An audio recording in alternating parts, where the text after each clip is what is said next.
Hey guys! Welcome sa Panlasang Pinoy. Ako po si Vanjo Merano. At ngayong araw na to, gagawa tayo ng simpleng salad. Ang tawag dito, ampalaya salad o ensaladang ampalaya. Simpleng-simple lang itong gagawin natin. At tamang-tama ito sa piniritong isda. Ito meron na tayong hinandang ampalaya. At guys, ito yung iba pang mga ingredients na gagamitin natin. Ito yung ampalaya na hawak ko kanina.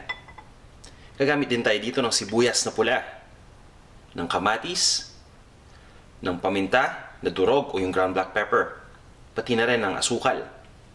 Kailangan din natin dito ng asin at ng suka.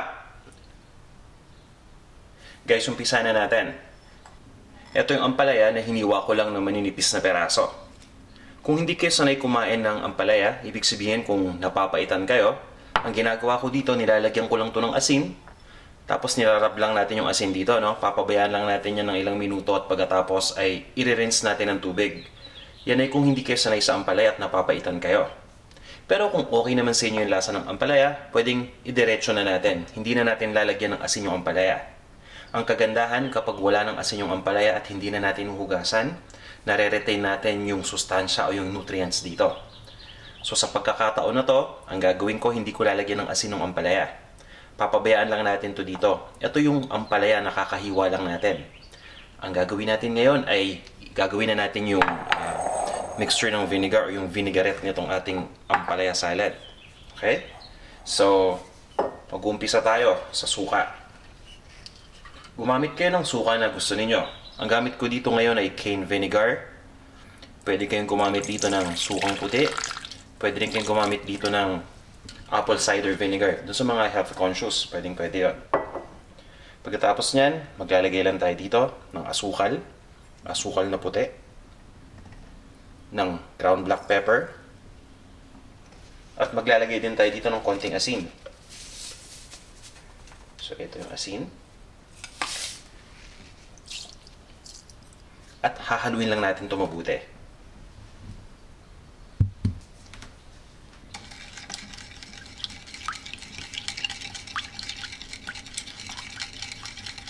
Kapag nahalo na nating mabuti, ibig sabihin na dilute na dito o natunaw na dito yung asin pati yung asukal. Pwede na nating ilagay dito yung ating ampalaya. Kunin natin yung ampalaya. Ilalagay lang natin dito. At ihalo na rin natin yung ibang mga gulay pa. Pati na rin yung kamatis. Actually, isang gulay at yung kamatis. Ito yung sibuyas. Ito yung tinutukoy kong gulay. Ayan. Lagyan na natin dito.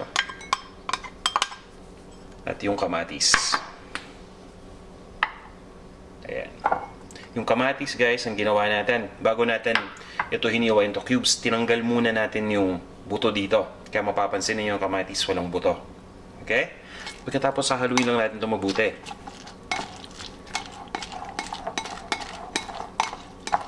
Ito toss lang natin kung pwede, no? So, ginagawa ko dito, inahalo ko lang galing sa labas. Kumbaga, semi-toss lang dahil isa lang yung gamit ko dito na spoon. Pero ang idea dito is may halo natin mabuti. Tutulak lang natin papaloob at papataas. Yan. Para nang sa ganon, humalo pati yung vinaigrette mixture dito sa mga nilagay natin na ingredients. Ayan. Guys, once na mahalo na natin mabuti, tatakpan lang natin ito. Actually, cling wrap ang pinakamagandang itakip sana dito unless hinahalo natin ito sa lalagyan na may sariling takip kagaya ng mga Tupperware o kung ano man. Alright? So, hahaluin lang natin ito. Pagkatapos, lalagyan ko lang ito ng takip. Alright? Kuha lang tayo ng takip natin.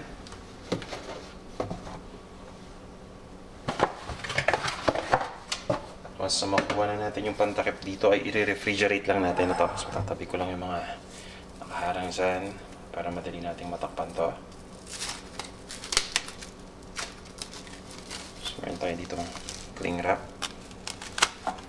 Gusto ko to dahil itong cling wrap talagang nagkikling siya dito sa aking bowl. Ibig sabihin, sinisil niya ito. Sinisigurado niya na walang lalabas dito. Miski yung amoy ng salad, pag nanilagay mo na sa refrigerator, hindi mo maamoy dahil nakasil talaga. Kaya ito yung ginagamit ko. Pero ano lang naman to, suggestion lang naman kung meron kayo. Kung wala, kung ano man yung pwede ninyong gamitin na pantakip, okay na okay yan. Alright, so ilalagay ko lang to sa refrigerator at papabayaan ko lang sa fridge ito ng mga 3 oras at least. Para nang sa ganun, kumapit na yung ating vinaigrette dito sa ampalaya at sa iba pang mga nilagyan nating ingredients. Pagkatapos, iserve na natin ito sa side dish. Kaya nga nasabi ko, sa piniritong isda at kanin, tamang-tama ito. O kung ano man ang gusto ninyong kainin na kasama to. Walang problema dyan, guys.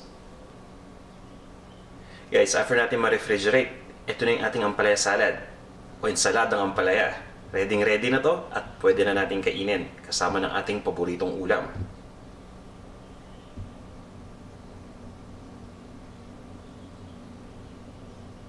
Maraming salamat sa pag-nood nitong video. At sana magkita-kita ulit tayo sa susunod na video pa. Hanggang sa muli!